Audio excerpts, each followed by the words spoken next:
Well, hey there everybody, hope you're all doing fantastic. Another Saturday. I figured I'd make another one of these videos, just talking. You seemed to like the last one, and I'm trying to be more open when I feel inspired to do a video like this, to just turn the camera on and talk for a little bit. And I hope you guys don't mind these.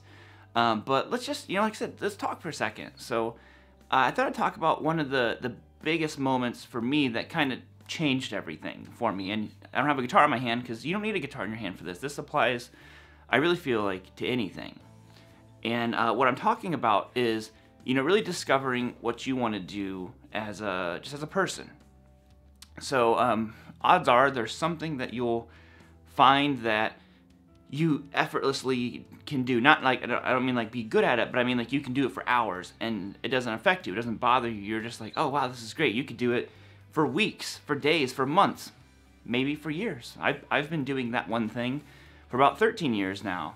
And, for me, that was playing guitar. Now, again, I think this applies to anything in life, but I found very early on that I could spend hours doing this, and it was effortless, There was no forcing me to do it, there was no negotiating to get me to want to play guitar. If anything, it was trying to compromise other stuff to play more guitar. And what I've, come to realize is, without knowing it, stuff was happening. You practice more, you're getting better at your skill, your trade, whatever you want to call it, and you're becoming more and more passionate about it. And once you have that passion for something, you discover this other passion. It is like, okay, I want to do this all the time, and I want this to be my job.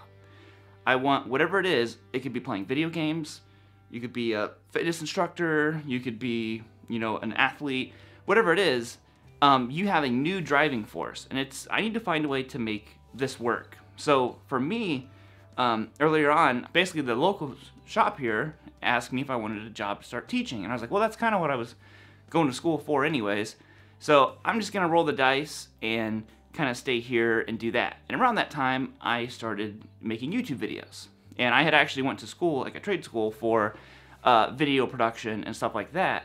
And I was like, oh, well, I really like this. It was really two different passions kind of fused together. And it started out for fun. There was no concept of making money. Actually, when I started doing it, you really couldn't. You had to be accepted into the partnership program. And it really wasn't this big open thing. Not many people were doing it and earning anything. So I kept going with it. And I quickly kind of realized different avenues that it could take me. With either working with other companies, that was a big one I wanted to do. I thought that would be like crazy. I'm just some random guy in Ohio, still some random guy in Ohio, and I was like, but like companies would like want to like work with someone, and I was like, wow, that's really interesting. So that kind of got my wheels turning of different avenues to go with it. And around that time, I was teaching more, and then I realized Skype. So the whole point of what I'm trying to say here is, the passion took me to one place. Then it was all about like, how can I do this all the time? I want this to be my job. There's been real nice bumps along the way. I've sold guitars that meant a lot to me to pay bills. I remember the first year that I quit was crazy. It was so bad. I had all these students in the summer, they all dropped off, and we were just like, because I had quit a full-time job, with full benefits and all that stuff, and I quit that. And just kind of rolled the dice again. Sometimes you got to take those chances. Is another thing. If you really believe in yourself, I'm confident that you'll find a way to make it work. You'll make it happen somehow. You just have to have that inner confidence that this is what I'm meant to do. This is the path that I'm meant to take, and I'm gonna make it work. One of my favorite quotes is, you can either work hard your whole life at something you hate, or work hard your whole life at something you love.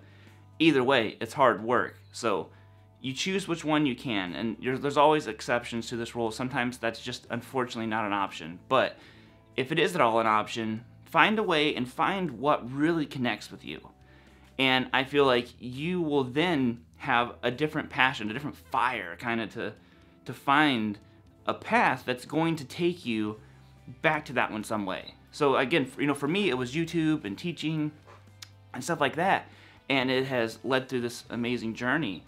And I just kind of look back at it sometimes over the, the past few years, because it's 2018 now, and I'm like, man, I've been doing this for, quite a few years. And so the moral of the story is, the most important thing that I found out was you just have to trust your gut and believe in yourself. At the end of the day, and when no one else does, make sure that you are still believing in what you believe is the right thing to do, because at the end of the day, it's you, it's your life.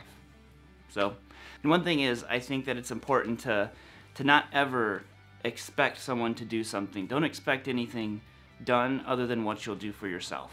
That is it, guys. Hope you all have a wonderful weekend.